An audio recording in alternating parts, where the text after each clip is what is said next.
can't express the joy which I'm feeling being with you here, and I'm very grateful to Thakur and of course also to Swami Satyamananda ji for giving me this great opportunity.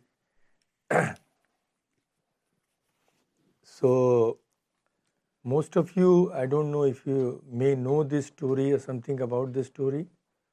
Any of you? No? They're waiting for you.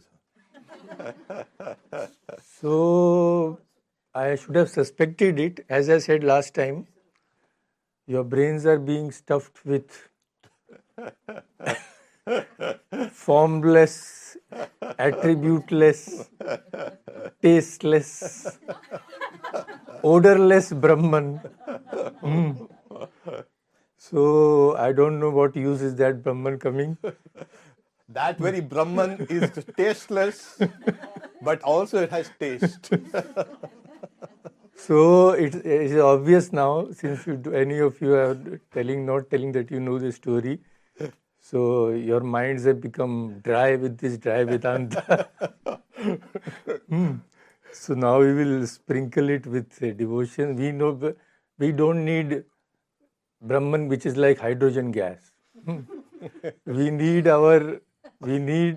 our God to kill demons, kill Ravana. We need our God to dance in Vrindavan, play the flute. We need our God to weep for the mother at Dakshineshwar. So which is better, you tell me? I dare not say too much, otherwise he'll not ask me to come again. So these are extra. The story, of course, is always there. We will narrate the story. And after that, some great insights, which I had the very good fortune of reading from a very great saint of northern India. I will also try to present before you whatever little I have understood. So, Maharaj has already told you about the Bhagavatam. And just one more thing which I want to point out. The way these stories are weaved into philosophy and made a medium of preaching the highest truth. So in every scripture, we find this. So this a wonderful example is the Bhagavatam, like so many other scriptures. So here also we will get a taste of that. It is absolutely astounding the way our rishis and munis for thousands of years, in every possible way, they have tried to inculcate these spiritual values through either stories or some rituals or customs. The goal is only one. So let us begin. And this is not only in Hinduism. We all know that in all religious traditions, abstract spiritual truths have always been conveyed with the help of stories. From them we learn in the easiest way about spiritual truths, mysteries of life, why good and evil exist, why suffering comes, and of course, finally, how to get rid of suffering for all time to come. So, as Maharaj has already said, in the Indian tradition, one of the richest source of this kind of wisdom is Srimad Bhagavatam, also called Bhagavata Purana. So, Puranas, you know, are many. This is by far the most important Purana. So it is not just a book of myths or legends. It has philosophy, it has poetry, it has devotion, and it was composed no one knows when. Everything they ascribe to one person only, Vyasa. Because these rishis, they did not want their own names spread across. So all the scriptures you will find, who had divided the Vedas? Vyasa. Who wrote the Mahabharata? Vyasa. Who wrote the Bhagavatam? Vyasa. So anyway, the story I will share with you is one of the most dramatic episodes in the Bhagavatam, the tale of Jay and Vijay. Who were they? Two celestial beings who, through a curse, were born on earth as demons for 3 lifetimes. They were there right with God. Through a curse, they came down. So for 3 lifetimes, they were born as very powerful demonic people. First birth they had was Hiranyaksha and Hiranyakashipu, then Ravana and Kumbhakarna, and finally as Shishupal and Dantavaktra. In each birth, they fought the divine, they opposed the divine, and in each birth, they were freed from their bodies by the divine himself, by God himself, and ultimately they returned to their original abode. But as with all great stories, it is not just about them. It's the significance. It is about us, about the struggle taking place within each of us to again go back to our own abode. So, what is the setting of the story? The best which can be imagined. Vaikuntha, the abode of God. Everything takes place here. Now, what is Vaikuntha like? Imagine a divine region that is not just physical but layered with realms of consciousness. That region, one by one. As you must have read, the vision of Sri Ramakrishna, he went higher and higher till he found Swamiji. So something like that. So at the highest level of this realm of consciousness is Vaikuntha, eternal abode of Lord Vishnu, the preserver of the cosmos. Unlike heaven in the Western sense, like we also have the concept of heaven and all that. In every religion it is there. So Vaikuntha is not a temporary abode. It is not a temporary reward. You get it and you again come down. It is supposed to be a timeless realm of peace, beauty and devotion. There is no fear, no death, no sorrow there. Okay? So naturally, these types of places have to be well guarded. At the gates of the divine world stood 2 guardians, Jay and Vijay. Their role was to protect the sanctity of Vaikuntha, ensuring that only those who were absolutely pure could enter. So, who tells this story in the Bhagavata? Brahma himself, Brahma, the creator of the universe. So, Jay-Vijay, when Brahma starts this story, Jay-Vijay had already been cursed and they were about to take the first birth as demons, as Hiranyaksha and Hiranyakashipu. So now it is said that when these 2 terrible demons entered the womb of their mother, Diti and Aditi, you may be knowing, Aditi is the mother of gods, Diti is the mother of demons. So when they entered their mother, the entire universe seemed to shudder. Their fiery energy disturbed the balance of creation itself. They were so powerful. After all, they were great devotees. So even when they came, their power could not be diminished, although the power was turned in a different way.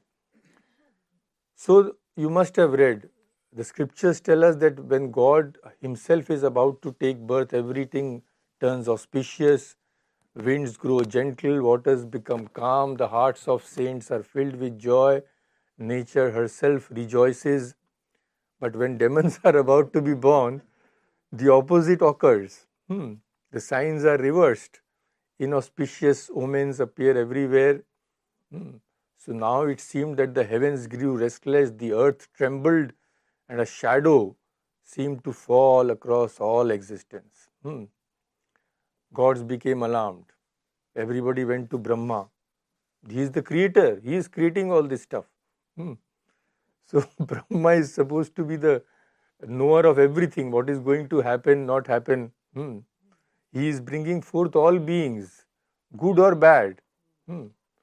So with folded hands, the gods cried out, "We bow down at your feet. Please tell us what is happening." It is though as if the very fabric of creation is being torn apart. You are the creator. So universe obeys your command. Now it is you who have created this problem. So you will have to save us now.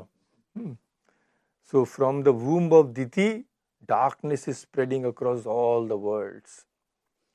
So hearing their plea, Brahma just smiled. He said, "Don't be afraid. These two are born in my own lineage. Remember, this creation is a vast family. Both the noble and the terrible, the auspicious and the inauspicious, all rise within it." So see, these teachings now you will see one by one. Slowly they will, permeate the whole story. Nothing is outside the divine order, Brahma told them. And with these words, Brahma began to narrate the story. Just a little smattering of Sanskrit, I won't give too much. So he said, when he began, he said, "Manasa me suta yushmat purvaja sanakadayah cherur vihayasa lokan lokeshu vigata spriha." So, you know who was Sri Ramakrishna's spiritual son? Swami Brahmananda. Similarly, he said, "My spiritual sons," Brahma is telling, they are also ever free, perfect from their very birth, and they have renounced worldly life. So what do? They roam about the universe, always absorbed in the divine. You may have heard about the celestial sage Narada. He roams about everywhere and creates problems everywhere also. But these four were not like that. These four were ever perfect, and they used to spread knowledge everywhere. So once they happened to go to Vaikuntha, the abode of God. So these four are called Kumaras. Sanak, Sanandana, Sanatana and Sanat Kumara. Kumara means what? Kumara means a young boy. So though they appeared as innocent children, they were in fact ancient seers, born from the mind of Brahma, the creator of the whole universe. So now they visited Vaikuntha, the abode of the Supreme Godhead. We have seen what is the nature of Vaikuntha. It is described in the Bhagavata thus. In Vaikuntha, the eternal abode of Lord Vishnu, all dwell as if in his very form. Everybody takes on the form of Vishnu. That blessed realm, now see, teachings are one, slowly they will put one small teaching.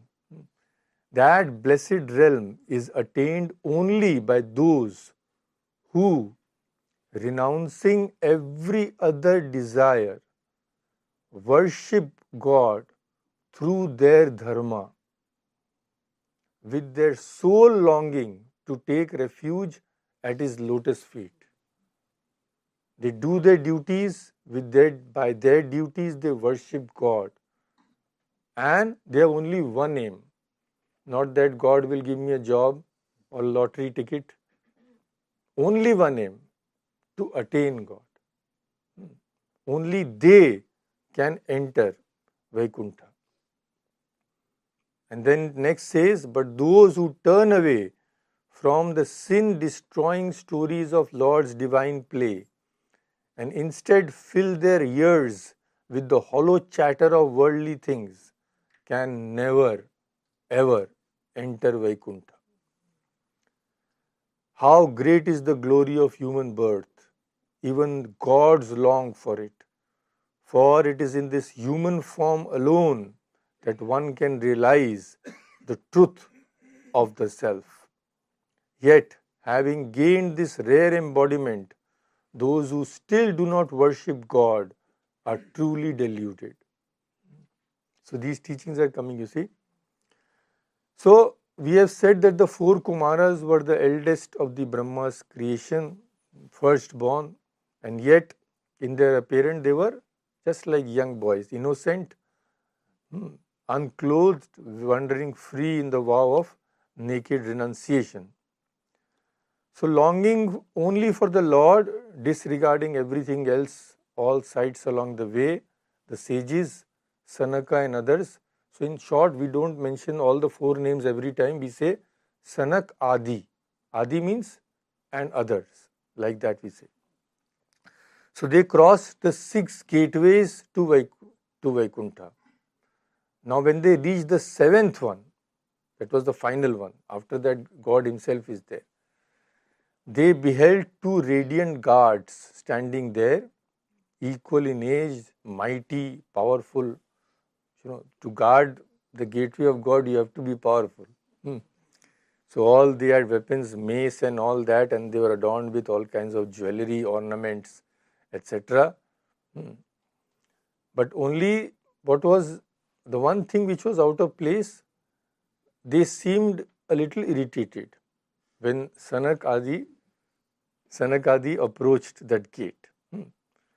But these Paramahansas don't care for anything, they are just seeing they're about to have the vision of God. So without caring for anything, they started entering the last gate.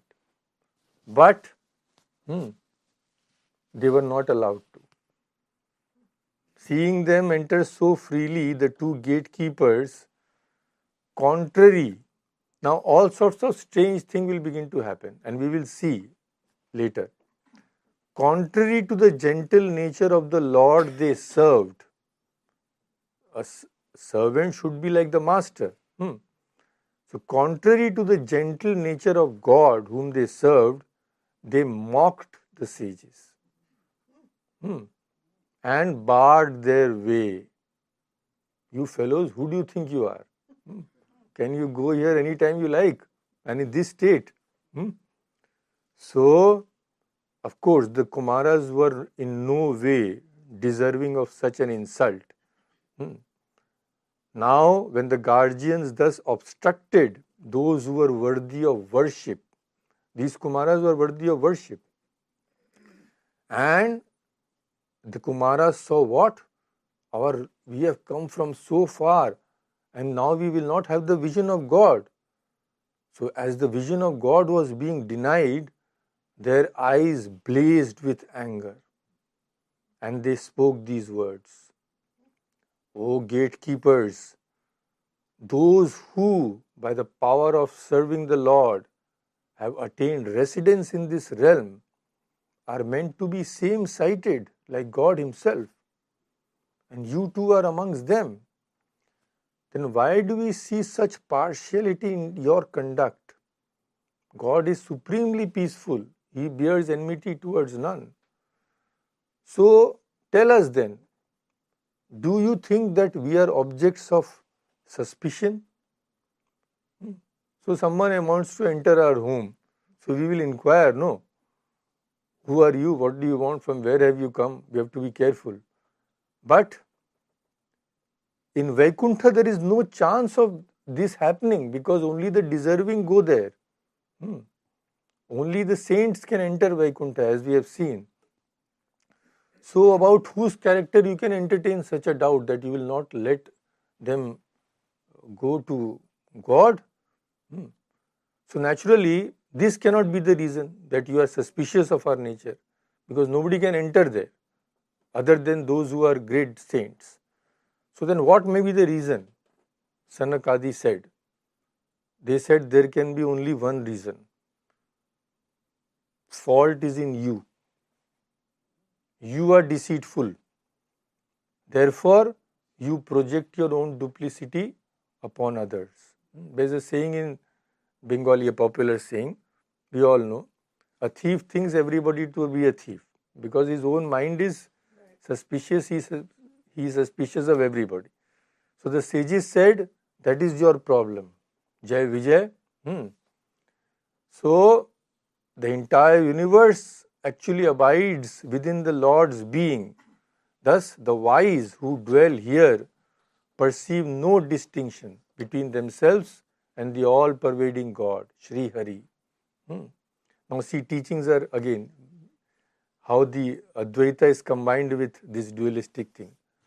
Rather, like the space within a pot merging seamlessly with the vast expanse of the sky, these saints, those who are here, they see themselves as contained within God.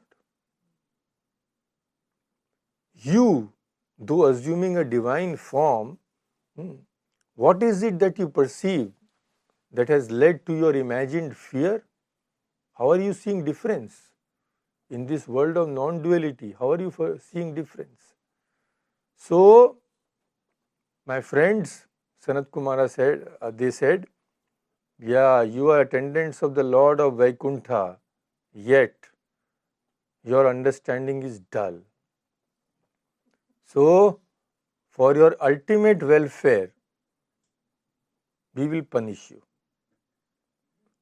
By the fault of your narrow, divisive intellect, you must depart from this realm of Vaikuntha and take birth in those sinful worlds where anger, greed, and desire for sense pleasures, these three great enemies of all beings, dwell.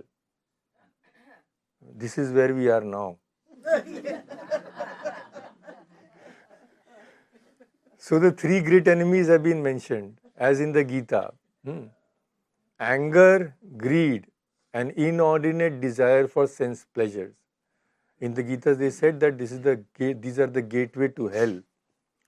So, as soon as they heard the curse and realizing that this curse of sages can in no way be averted, the two attendants began to shake with fear, deep remorse. They fell to the ground, clasped the feet of the sages, and said, with voices trembling in desperation, O revered ones, truly we are offenders. The punishment you have pronounced is just, and it is only right that we should receive it. In our ignorance, we failed to grasp your greatness. So whatever sin has been committed by us will surely be washed away by this chastisement. Yet, you are compassionate, they said. So, of course, we will accept your punishment. Give us one boon only, that even though we may be born in the lowest of the birds, may we never be overcome by delusion that destroys the remembrance of God. Even then, may we have the remembrance of God. So the boon was granted by the compassionate sages. And here we see something very profound. How did their minds remain bound to the Lord, even while cursed to fall into such low births? By enmity. We all know that to attain God, our minds must be fixed on God in love. That is called bhakti. But we remember our friends with love. Don't we also remember our enemies? Sometimes with greater intensity. So this was the path chosen for them by God. They will always remember God, but not out of love, by enmity. So many such descriptions are there. The Kansa, when he was found that Krishna was born, it is said that wherever he looked, he was so afraid he was going to be killed any moment. Wherever he looked, he saw Krishna. So if that state is attained, what more do you want? So then the boon was granted. This was a unique way in which they would reach God. So now on this side the curse is unfolding, and we know nothing happens without God knowing. So when the lotus-eyed Lord, the true treasure of the saints' hearts, see again they are, pay attention to the lines in between. God, the true treasure of the saints' heart. He knew what is happening outside. So he came to the doorway, accompanied by goddess Lakshmi. So when the Sanakadi, they lifted their eyes, who did they behold? The very Lord of Vaikuntha, who had always been the sole object of their meditation, concentration and samadhi. They saw he stood directly before them. Immediately they were overwhelmed by the vision of God. They began to offer him praises. So hymn of glorification is there, very long.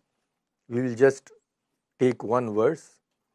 They said, Yontar rito ridi gatopi duratmanam tvam sa adyevano nayana moolam anantaradha. O Infinite One, though you dwell within the hearts of all beings, even those who are wicked, as the indwelling witness, you remain hidden from their vision. Yet today, before our eyes, you stand revealed in full glory. So, the supreme blessing of beholding you directly, this rare vision, we have received by your grace. So the Lord heard this and said, O sages, these two attendants of mine, Jay-Vijay, disregarding my will, they have committed a great offense against you. So the punishment you have given them is absolutely fully aligned with my will. Saints are supremely venerable to me. God is saying this. Any insult directed at you by my servants, I consider as an offense committed to me personally. Therefore, I seek your forgiveness. God is telling. When a servant errs, the world holds the master accountable. Such infamy tarnishes the master's reputation, just as the skin disease mars the beauty of the body. These attendants of mine failed to grasp my true intent and dishonored you. Therefore, I fully endorse this punishment. But, after all, they are my devotees. Let their exile be brief. Let them go, but come back soon. So, of course, Sanakadi, no way they can even think of disobeying God. And they again praised God, O self-effulgent Lord, you are the supreme master of all, and you are asking our forgiveness. That is unthinkable. So, we all know that you are the great controller. The great dharma is protected through your divine incarnations, and you in your changeless essence are the most profound and hidden mystery of dharma itself. So they said, O Bhagavan, O God, you are the protector of the saints. That is why you declare them to be your deities. Through your grace, even great yogis transcend death itself. So, how can we possibly worship you? Anything we can say is too small. That is the thing. So, they sang God's praises and said finally before leaving, O Lord, whether you choose to punish these gatekeepers or reward them, we accept your decision. And if by cursing your attendants we have committed a transgression, then let the punishment come to us instead. We shall gladly accept this. Now see the words, the wonderful play of words in Sanskrit. It was our mistake, Sanakadi said. What was our mistake? We summoned Kamanuja instead of Ramanuja. Now see, Anuja means what? Anuja means younger brother. Lakshman is the Anuja of Rama. Now what is Kama Anuja? The younger brother of Kama. Kama is desire. So the Sanakadi said it was our mistake that we summoned the younger brother of desire. What does the Gita say? Kamat krodha abhijayate. From desire comes anger. So desire is coming from, anger is coming from desire. So is it not the younger brother of desire? So they said, we summoned the younger brother of desire. What? Anger. We did not summon Ramanuja. Rama Anuja, the younger brother of Rama. Instead of that, we summoned Kamanuja. So it is our fault, the sages said. And if you want to punish us, O God, we are ready. No problem. So, having spoken thus, of course, they were not punished in any way. They went from Vaikuntha, departed from Vaikuntha in great joy because they had got what they had come from, the divine vision of God Himself. Now, the fun will start. So, Lord turned to His attendants and said, okay, what has happened now. What can be done? But go without fear. Your welfare is assured. Though I am capable of negating this curse, I won't do so. I don't want to diminish the power of saints. And know that this curse has also been given by my will. Why? Why did I will this? So he said, once while I was absorbed in yogic slumber, Lakshmi, goddess Lakshmi had come to see me. And you fellows, you had prevented her then. So she had become very angry. So that is the reason why all this has happened. Now don't worry, taking birth among the demons, you cultivate a fierce enmity towards me. By that you will gain intense one-pointedness of mind. And that one-pointedness will purify you of all the sins. So, in this divine exchange, the Sanaka and other sages, they revealed a profound truth. What was that truth? What is that secret? Even if a great saint like Sanat Kumara and others, even if such a great sin is committed by a servant of the Lord does not abandon his devotee. He forgives. He goes even further. For the sake of his devotees, he accepts greater burdens. What was the greater burden he accepted? See, these people, Jay and Vijaya, they were cursed to be born for three births. Hiranyaksha, Hiranyakashipu, Ravan Kumbhakarna, Shishupala Dantavaktra.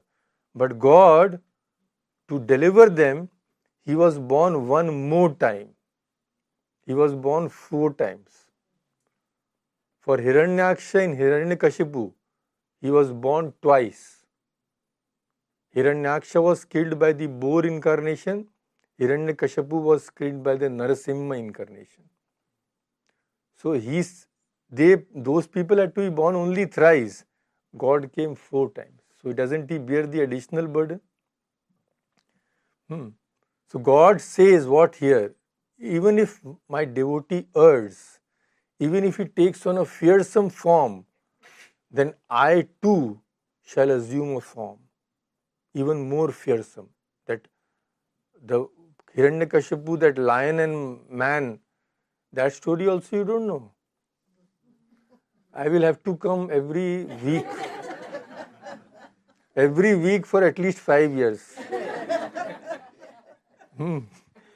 So God says, I will always remain one step ahead. And we know nothing happens without the will of God. Sri Ramakrishna has said, not even a leaf moves without the will of God. So when Lakshmi had been stopped from entering by Jay-Vijay, that was also because of God's will.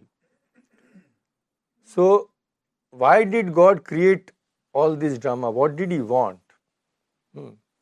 What possible reason he could have? So it is elaborated beautifully by our saints with a touch of humor also. So Vishnu, how is he depicted? Always lying down on a Kshir Sagar. Kshir means milk. Ocean of milk, he is always comfortably lying down. But after all, how long can a person remain lying down? So once a thought arose in the Lord's mind, enough of this resting, I am just gaining weight here. Let me get some exercise by going down into the world where ordinary people live. So thought has entered. Any thought which enters God's mind has to come to pass. Nothing can prevent it. At that moment, the Jay and Vijay were standing nearby. They also came to know. After all, they were attendants of the Lord. They also came to know God wants to go down. Okay, let us become the instruments of His will. Let us create a reason. So we have already said that when Goddess Lakshmi had gone out for a stroll beyond Vaikuntha and returned, Jay Vijay had stopped her. Our Lord is resting, you cannot go. Imagine the mother of the universe standing outside the gate. So she met Vishnu later. She said, enough. These fellows, you have to turn them out now. Immediately the Lord hushed. Lakshmi, quiet. If others hear that you are commanding me, they will say, how weak is this Vishnu? At the mere word of his wife, he is casting out his own servants. Such talk would bring dishonor to me and Vaikuntha also. But Lakshmi was firm. You know best, all of you. No, I have told. Nothing doing. You have given them too much license. They must be dismissed. So again, Lord, ever patient Lord, he said, Lakshmi, be calm. Okay, they will indeed be expelled, but not on this account. Not because just you have said so. I will put it in another garb. When they commit an offense against a great saint or a sage, then I shall remove them. So if I remove them for the sake of the saints, neither my honor nor the honor of Vaikuntha will be stained. So Lakshmi was compassionate. She said, okay, this much I grant you. That will do. So the stage was set. Lord's will to go down, attendance role, and Lakshmi's words all converge towards one goal. And we know, after some days, the 4 sages came.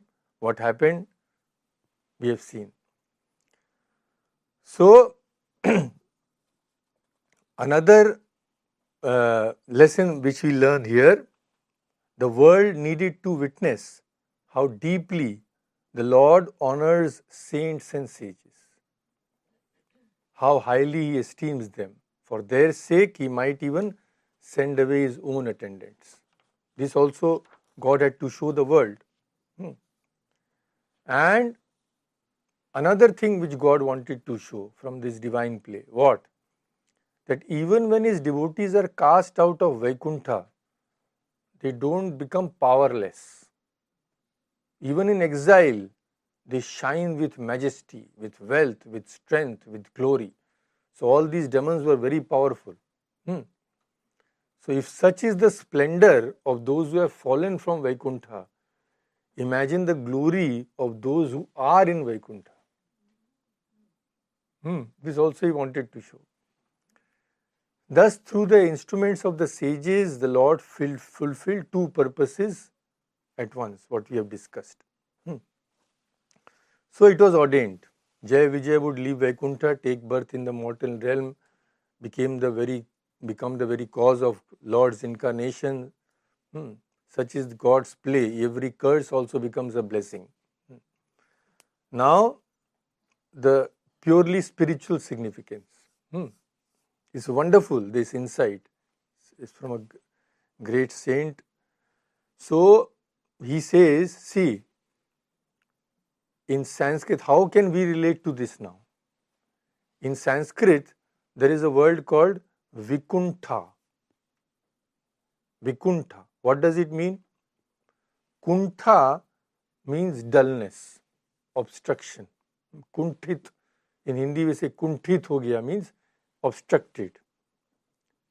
Vikuntha means the absence of all obstacles. So Sanskrit you may be knowing, sometimes a is added, then the meaning becomes opposite. Bhava, abhava. So sometimes V means what? Vigata, gone. So Vikuntha means Kuntha is gone. That is the thing.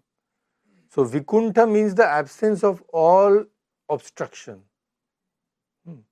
So what does it denote?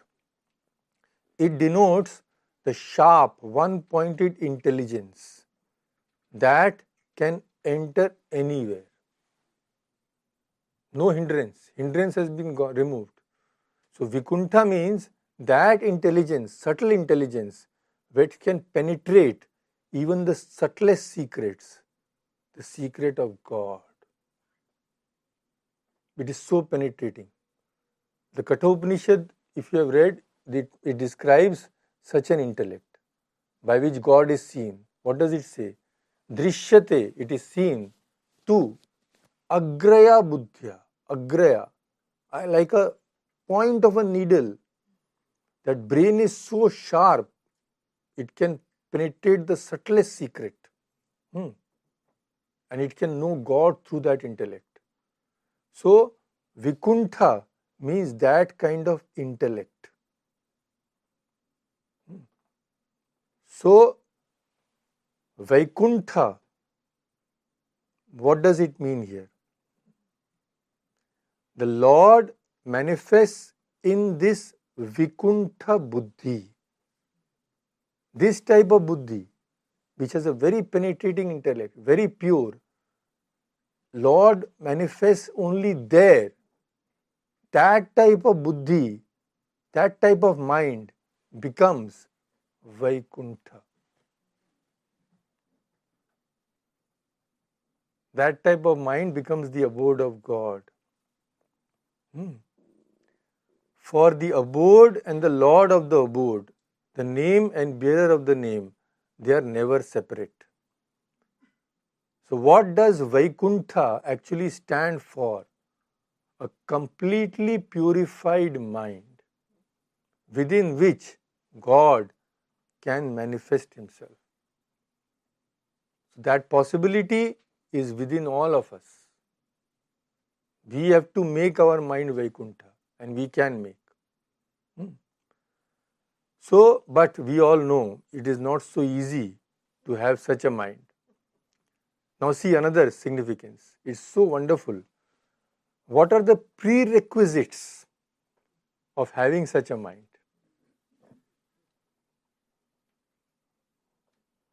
Victory. Both the words Jay and Vijay, they mean only one thing. The meaning is one. Victory. Victory over what? Jay means victory over the sense organs. Vijay means victory over the mind. What does it mean? This means that unless one has subdued the sense organs and conquered the mind, one cannot make one's mind Vaikuntha. Only when one has gained complete self-mastery, he has gained ultimate victory, then the soul gains entry into the Lord's presence.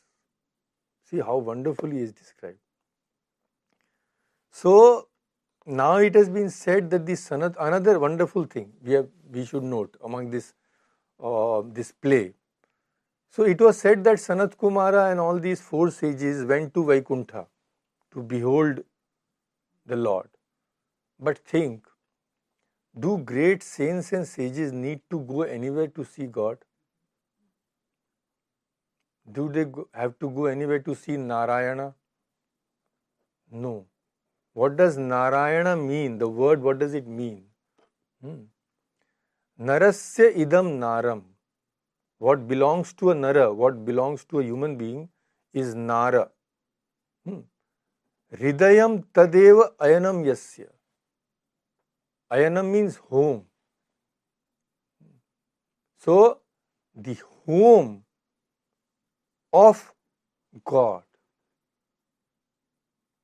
Human being is Narayana and comes from Nara.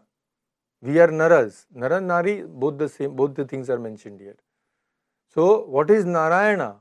One is whose abode is within the hearts of human beings. This means what? God is always inside us. And the saints realize God inside them, within them, in the deepest recesses of the heart. So the question comes, when the Lord is residing day and night in the hearts of saints, for them there is no need to take a flight and go to Vaikuntha or anywhere else. They can see God whenever they like, in their hearts. So God thought, Sanakadi, they can see me anytime. Why will they come to see me here? If they don't come, this play will not be enacted. So what did he do? And say, God thought if they don't come, they won't curse Jay-Vijay. Jay-Vijay won't be born as demons. I will not have to go to the earth to take incarnation. So we have seen those who conquer the senses and mind, they can see God. But how many such people are there? So God thought, if my vision is only granted to such people, what will the others do? They will never see me. No, that cannot happen. I have to go. If I have to go, Jay-Vijay have to be cursed. If they have to be cursed, Sanak and others should come to me to see me. I must become accessible to the ordinary human being. So the Lord said, okay. What did he do? He stilled the inner meditation of Sanat Kumara and others. They could not find God in their hearts. So they said, without God our life is worthless. And we have to go and see Him. So they were drawn towards Vaikuntha by God Himself. So they were stopped. Now see, all these things which happened, if we just analyze, they are very surprising. So sages came. They were stopped by Jay-Vijay. Now isn't this surprising? Jay-Vijay should have known better. They are such close devotees of God, but they did so in spite of themselves. Why? God knew if I don't do something, Jay-Vijay will not obstruct the sages. So He put ignorance in the minds of His attendants. And now another surprising thing. Jay-Vijay stopped the sages. Okay, you naked fellows, you can't enter the palace of God. Sages grew angry. Now this also is very surprising. How can sages become angry? And just for a moment think, even in Vaikuntha, if anger can arise, then where shall it end? Then where should we go to be freed from anger? So Vaikuntha is the realm where there is no desire, no anger, no greed, nothing except the radiance of the Lord exists there. Isn't it surprising that such great sages, they also became angry? And what is anger? See the analysis, it is so wonderful. In Sanskrit, anger is called krodha. Krodha, how is it derived? In Sanskrit, that is the beauty. From the way the word is derived, it points out to the real meaning. What is krodha? In Sanskrit, if you say, kam rundhi iti krodha. Rundhi means obstructs. What does it obstructs? Kam rundhi. Kam means joy, happiness. See the derivation of anger. That which obstructs joy is anger. So when we become angry, what are we doing? We are obstructing our own joy. And anger is that which blocks the flow of joy. The fountain of bliss, which is always surging in the heart, is blocked. Anger dams it. That is why Gita already says, Trividham, 3 types of gateways to hell, one is anger. Now, so how could such a thing appear in Vaikuntha, the land of pure bliss? So naturally, all these impossible things are happening, which cannot happen. So it all is due to the will of God, divine play. Nobody can understand anything of divine play. We know that even Bhishma Pitama, Yudhishthira went to him, he was weeping. He said, I have lived with God for so long, I could not understand his divine play. So this anger flared up by God's will, of course, and they cursed Jay-Vijay. This curse also can be viewed from another angle. On the surface, it may seem that Sanaka and other sages, though great saints, gave a curse. How can great saints give a curse? But remember, true saints never wish to harm anyone. The doings of a saint can never result in any kind of evil. What then was their curse?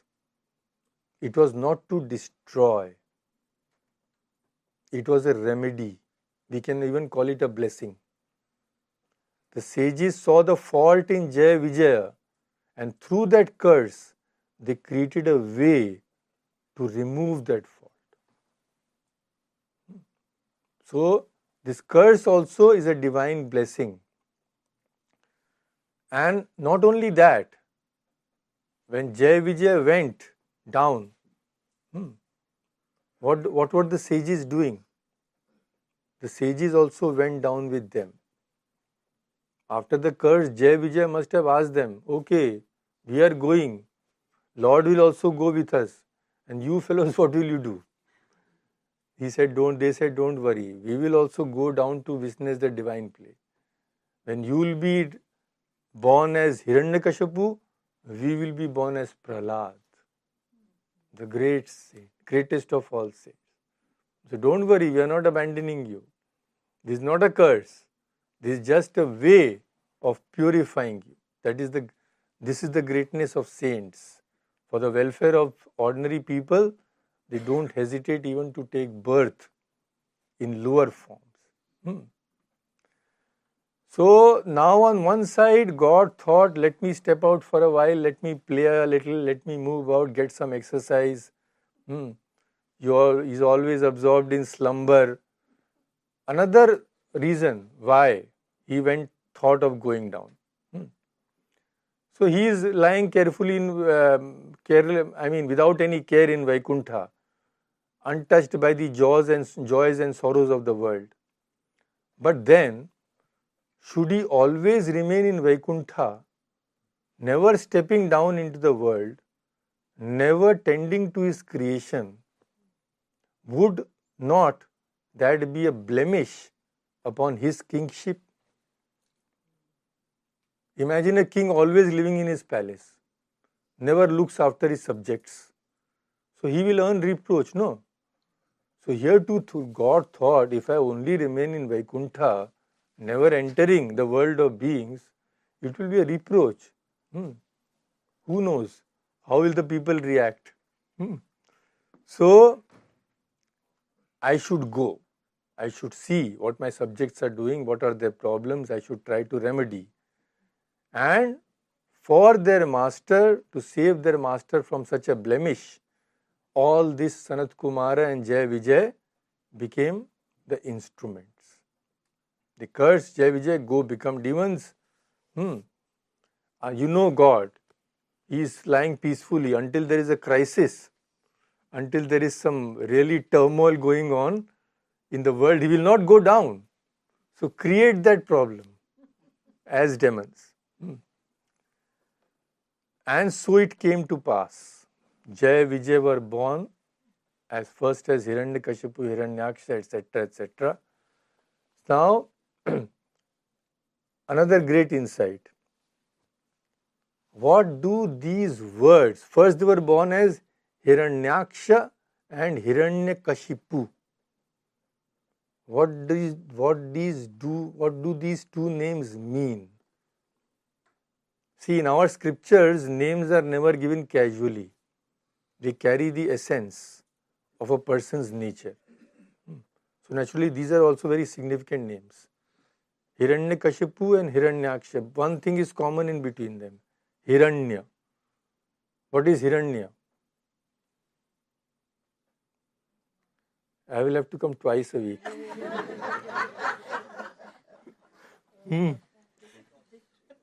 Hiranya means gold. Hiranyagarbha, golden womb. All I can see is odorless, tasteless Brahman everywhere. So it means gold.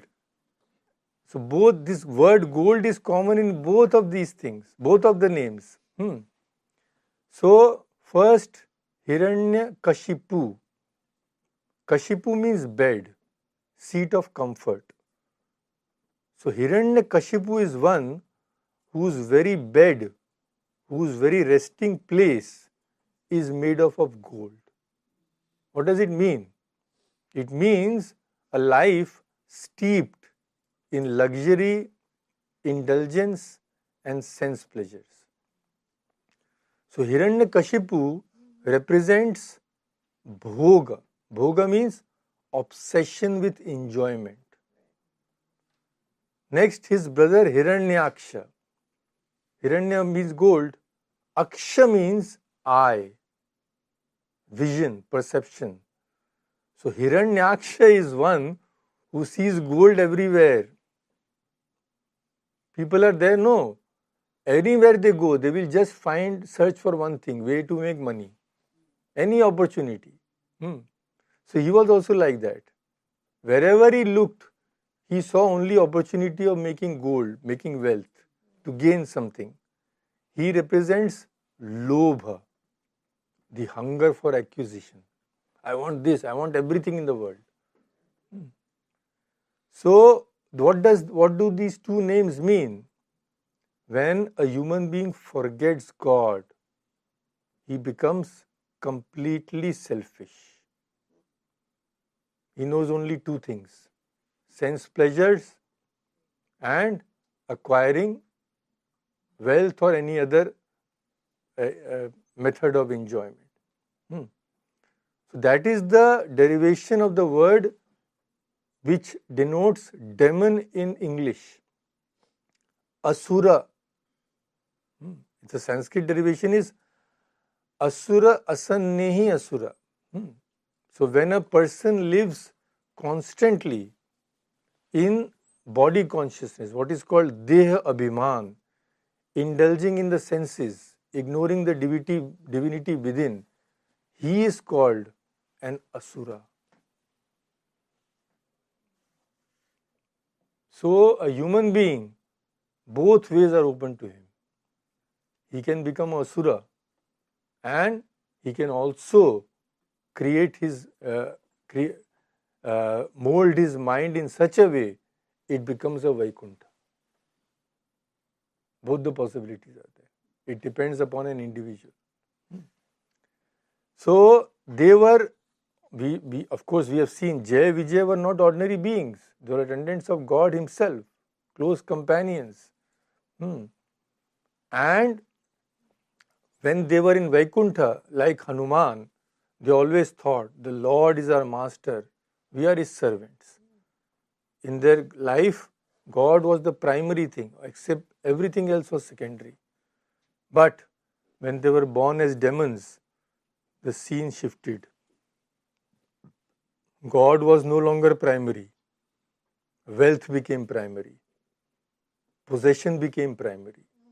Where there was humility, now there came pride. So this is the lesson to learn.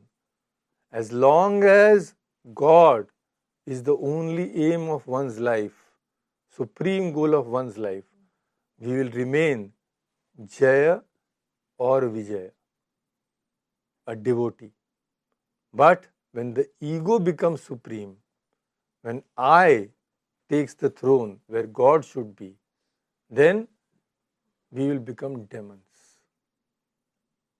That is the difference between Sura and Asura. So when Jay-Vijay offended the saints, they fell into Asura Bhava or demonic states. Their minds turned outward, the senses became restless. But listen to the Lord's vow. Even if my devotee falls into hell, I myself will go there. I will lift him and protect him. Now, how was this fulfilled? See the wonderful insight, the last one. We will end after this. So, I don't know whether you know, I'm sure you don't know by now, the story of the boar incarnation.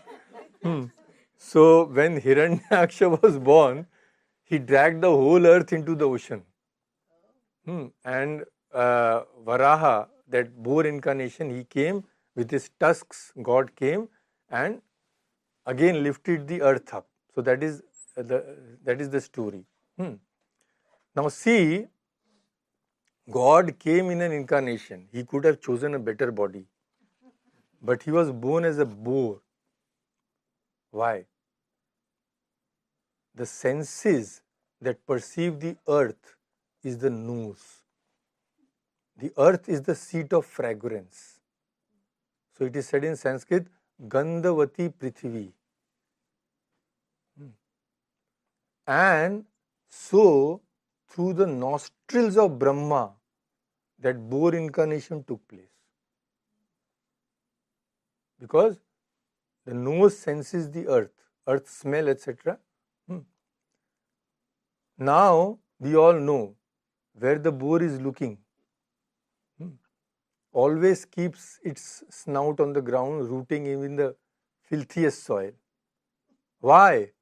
Because of love for the earth. So, in the Varaha incarnation, what does God say by this boar becoming a boar? He says, even the dirtiest, most fallen aspect of my beloved devotee is still mine. I will still accept him. Never, even in dream, do I abandon my devotees. So, this may be said to be the aim of God's divine play, to reveal His causeless compassion, His boundless mercy, to show to the world that His grace flows without reason, without limit, without end. To show that even if His devotees suffer a fall, He will always be there. If they go to hell, he will also go to hell. To rescue them and finally to reinstate them in their divine nature. And that God always, in every incarnation, is love incarnate. Even in the Ramakrishna incarnation, has been told by Swami Vivekananda himself, by those two famous verses, which I am sure you know. Achandala pratihatarayo yasya prema pravaha lokatito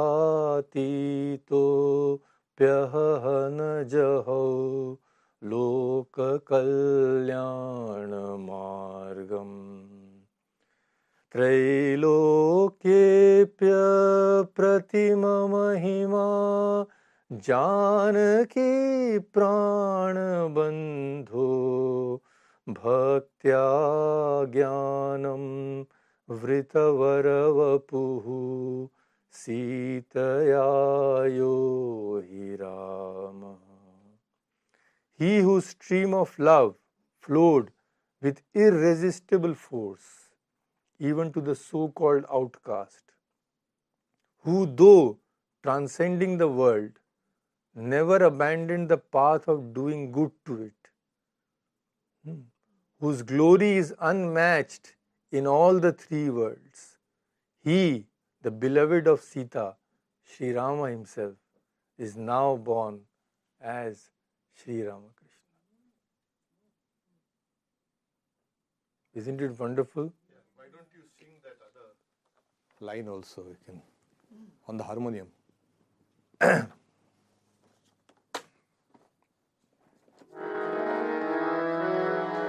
स्तब्धीकृत्य प्रलयकलितं वाहवोत्थं महान्तम् हित्वा रात्रिं प्रकृतिसहजाम् अन्धतामिश्रमेषाम्